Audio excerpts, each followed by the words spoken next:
Hello दोस्तों, good morning. कैसे हो आप सब? तो वेलकम है आपका एक नए ब्लॉग में।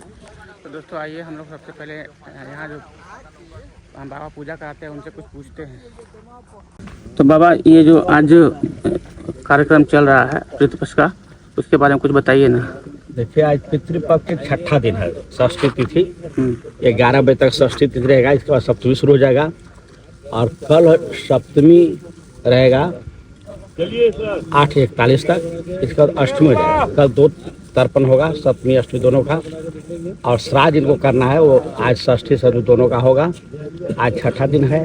जिनके पिता की तिथि षष्ठी हो तो 11 बजे के अंदर करेंगे। जिनका सप्तमी तिथि होगा वो 11 बजे के बाद करेंगे, है ना।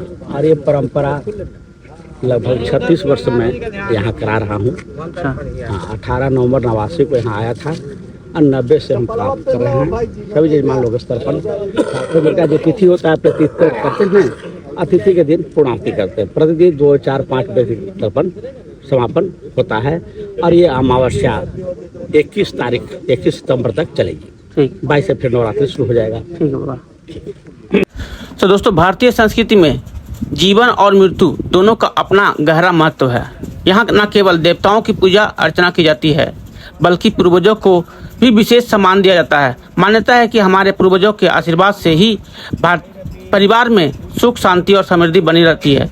इसी कारण वर्ष में एक विशेष कालखंड पितृपक्ष के रूप में समर्पित किया गया है, जिसे श्राद्ध पक्ष भी कहते हैं। इस अवधि में लोग अपने पितरों की आत्मा की शांति के लिए तर्पण, पिंडदान और श्राद्ध कर्म करते हैं। तो आइए जानते हैं पितृपक्ष क्या है।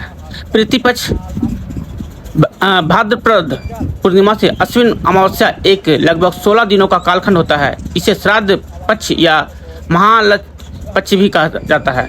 इसका उद्देश्य पितरों को श्रद्धा के साथ स्मरण कर उनकी आत्मा की शांति हेतु अन्न, जल तथा तर्पण अर्पित करना है। पितृपक्ष की तिथियां या काल भाद्रपद शुक्ल पूर्णिमा से शुरू होकर अश्विन कृष्ण अमावस्या तक चलता है। कुल 16 दिन होते हैं, जिनमें हर दिन अलग अलग तिथि के अनुसार किसी विशेष पितर का श्राद्ध किया जाता है। अंतिम दिन यानी महालया अमावस्या को समस्त पितरों के लिए सामूहिक श्राद्ध किया जाता है। तो आइए आपको इससे जुड़े पौराणिक मान्यता भी आपको बताते हैं। पितृपक्ष से जुड़ी अनेक कथाएं पुराणों और धार्मिक ग्रंथों से मिलती है। महाभारत की कथा कहते हैं कि महाभारत काल में कर्ण जब स्वर्ग गए तो उन्हें केवल स्वर्ण और रत्न मिले, भोजन नहीं।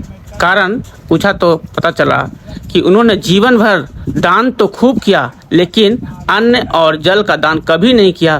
तब कर्ण ने भगवान से प्रार्थना की और उन्हें 15 दिन के लिए पृथ्वी पर लौटने का अवसर मिला। उन्हीं दिनों को पितृपक्ष का कहा गया, जब व्यक्ति अपने पितरों को भोजन, जल, तर्पण अर्पित करता है। अब जानते हैं गरुड़ पुराण में क्या उल्लेख है। गरुड़ पुराण में बताया गया है कि पितृलोक में निवास करने वाले पूर्वज अश्विन मास की कृष्ण पक्ष अमावस्या को धरती पर आते हैं और अपने वंशजों से जल, अन्न और तर्पण की प्रतीक्षा करते हैं। यदि उन्हें यह प्राप्त हो जाए तो वे प्रसन्न होकर आशीर्वाद देते हैं। अब हम लोग श्राद्ध के कुछ महत्व भी जानते हैं। पितरों की आत्मा की शांति माना जाता है कि श्राद्ध से पितरों की तृप्ति मिलती है और उनकी आत्मा मोक्ष से की ओर अग्रसर होती है। पितरों का आशीर्वाद श्राद्ध से परिवार में सुख, समृद्धि और संतान की सुख की प्राप्ति होती है। ऋण से मुक्ति।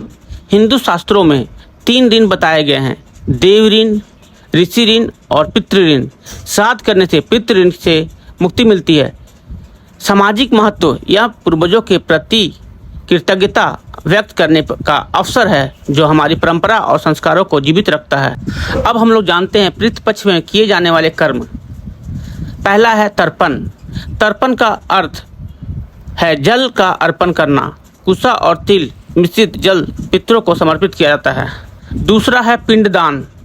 चावल, जौ, तिल और घी से बने पिंडों को पितरों को अर्पित किया जाता है। इसे गया, बिहार या अन्य पवित्र स्थलों पर करना श्रेष्ठ माना गया है। तीसरा है श्राद्ध भोजन। श्राद्ध के दिन ब्राह्मणों या गरीबों का भोजन कराया जाता है। मान्यता है कि इससे पितर प्रसन्न होते हैं। चौथा है दान। अनाज, कपड़ा, दक्षिणा, धान्य, घी आदि का दान करना पितृपक्ष में अत्यंत पुण्यदायी माना गया है। अब हम लोग पितृपक्ष में आचरण के नियम जानते हैं। पितृपक्ष के दौरान कुछ विशेष नियम बताए गए हैं जिन्हें पालन करना आवश्यक है।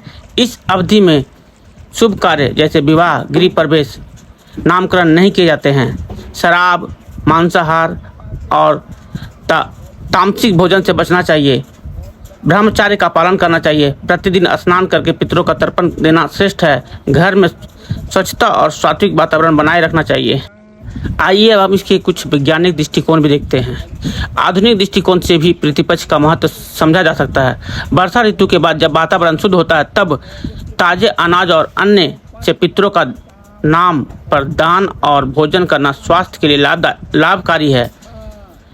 परिवार जन एकत्र होकर भोजन करते हैं जिससे सामाजिक समरसता और आपसी प्रेम बढ़ता है। बुजुर्गों और पूर्वजों का स्मरण करना मानसिक और सांस्कृतिक रूप से सकारात्मक ऊर्जा देता है। आइए अब आपको बताते हैं पितृपक्ष से जुड़े प्रसिद्ध स्थल। कुछ स्थान पितृक्रम, श्राद्ध और पिंडदान के लिए अत्यंत प्रसिद्ध हैं। जैसे पहला है गया, बिहार, यहाँ पिंडदान का विशेष महत्व है। दूसरा है प्रयागराज, उत्तर प्रदेश, संगम पर पिंडदान करना शुभ माना जाता है। तीसरा है गया तीर्थ, कर्नाटक। चौथा है काशी, वाराणसी, मोक्षदायिनी नगरी काशी में श्राद्ध का महत्व सर्वोपरि है। पाँचवा गया, गंगा सागर, पश्चिम बंगाल, यहाँ भी लोग पिंडदान करते हैं। पितृपक्ष के कुछ प्रमुख दिन: प्रतिपदा श्राद्ध, जिनकी मृत्यु प्रतिपदा तिथि को हुई। अष्टमी श्राद्ध, अष्टमी की मृत व्यक्ति के लिए। एकादशी श्राद्ध, एक दिन मृत्यु वाले पितरों के श्राद्ध। चतुर्दशी श्राद्ध, असमय मरे अकाल मृत्यु व्यक्तियों का श्राद्ध। सर्वप्रति अमावस्या, सभी पितरों को सामूहिक श्राद्ध। तो दोस्तों आइए अब हम इसके कुछ निष्कर्ष को बताते हैं आपको। पितृपक्ष भारतीय संस्कृति की गहरी जड़ों से जुड़ा हुआ है।